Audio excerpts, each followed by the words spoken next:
من حتی اگر بچه‌هام عروسیشون هم دعوتم نکنن ناراحت نمیشم. باورم کن. تمام رسالت ما از پدر مادر بودن چیه؟ اینکه بچه‌هامون رو به این دنیا بیاریم، بزرگشون کنیم، زحمتشون رو بکشیم، منت بذاریم بالا سرشون و خیلی تلاش کنیم براشون ارثی میراثی چیزی بذاریم که مسیر ایتابی ما رو نرن. من از همه مادر بودنم همین که بتونم به بچه‌هام یاد بدم بدون من زندگی کنن و بدون من بتونن خوشحال زندگی کنن کلاهو میندازم بالا. اگر معنای زندگیت را در فرزندانت میجویی، زندگیت بی‌معنی میشود.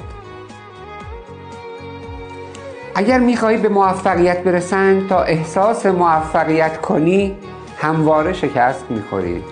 فرزندانت به دنیا نیامدند تا زندگی تو را کامل کنند. آنها به دنیا آمدند تا زندگی خودشان را کامل کنند. هرگاه به درون نگریستی و